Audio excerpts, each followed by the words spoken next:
बिस्मिल्लाहिर्रहमानिर्रहीम। आज आपके सामने मैं जिस तरह से गया था बुनियादी तौर पर मुलाकात करने की कोशिश थी कि गौहर साहब की होती, मगर वो विजिट थे कि जी गौहर साहब की नहीं हो सकती। तो हम 6 बंदों का नाम दिया हुआ था, तो अल्टीमेटली कंसेंसस फिर सब दोस्तों का मेरे नाम पे हुआ। तो इन दोस्तों के ब्याह पे मैं खान साहब से मिलने गया। खान साहब के साथ सिटिंग हुई, टाइमिंग का तो नहीं बता सकता क्योंकि मेरे पास घड़ी थी नहीं, मगर मुफस्सल गुफ्तगू हुई।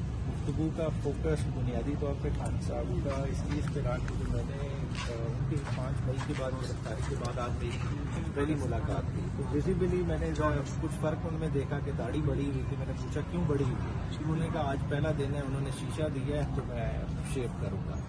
बुनियादी तौर पे उन्होंने कहा ये चीज़ें मैटर नहीं करती, सेल साइज़ छोटा है, जैसे पहले भी नईम भाई आए उन्होंने डिस्क्राइब किया, सेल साइज़ छोटा है, सहूलियात तो जिस तरह आपको पता है सहूलियात का फुकदान होता ही होता है। मगर वो कहते हैं कि इस जेल सेल में मुझे 1000 साल भी रहना पड़े तो मैं रहने के लिए तैयार हूँ। ये मेरे अपने लफ्ज़ नहीं है, ये उनके लफ्ज़ हैं। कहते कि आज़ादी के लिए कुर्बानी देनी पड़ती है, मैंने वो कुर्बानी दी है और मैं ये कुर्बानी देने के लिए तैयार हूँ और तैयार रहूँगा। तो अब एज ए नेशन अब हमने डिसाइड करना है कि जमहूरियत के लिए हम ये कुर्बानी देना चाहते हैं कि नहीं देना चाहते।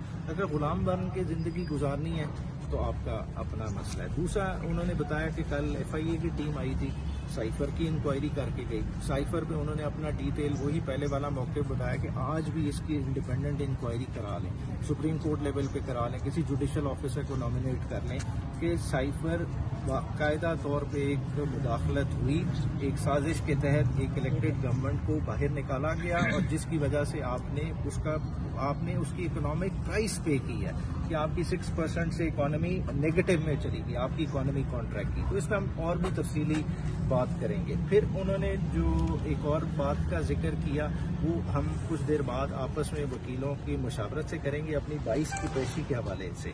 उसके बारे में हमने अपना फर्म स्टांस लेना है। वो हमारे वकील गौहर साहब हो गए, सलमान सफदर साहब, कोसा साहब की आपस में डिस्कस करेंगे, फिर इंशाअल्लाह ताला उसके बारे में बताएंगे। चौथी चीज़ जो मैंने जिक्र किया कि एहसान की मिसिंग के हवाले, मुझे उस वक्त तक नहीं पता था, मैं बाहर आया हूँ तो लोगों ने बताया कि उससे शायद आर्मी एक्ट के अंडर ट्रायल कर रहे हैं और उसका अब उन्होंने शो कर दी है अरेस्ट। तो खान साहब ने कहा कि पहले भी उस पर तशद्दुद किया जा चुका था, अब भी करेंगे, तो मुझे ये है कि उसका भी ओपन ट्रायल होना चाहिए। इस ओपन ट्रायल शहरियों का बुनियादी हक है, तो इन चीज़ों पे हमारा जो है ना फोकस होना चाहिए। बाकी देखें मुश्किल वक्त आते रहते हैं, कौमों पे मुश्किल वक्त हैं, ये हमें गुजारना पड़ेगा। कुछ बाकी उनके पॉलिटिकल जाहिर बात है और लोगों के लिए इंडिविजुअली जिस तरह से शहरयार आफरीदी और शंदाना के लिए उन्होंने मैसेज दिया वो इंशाल्लाह उनको इंडिविजुअली दिया जाएगा और उनके बारे में वो काफ़ी उन्हें प्रेस कर रहे हैं। Thank you.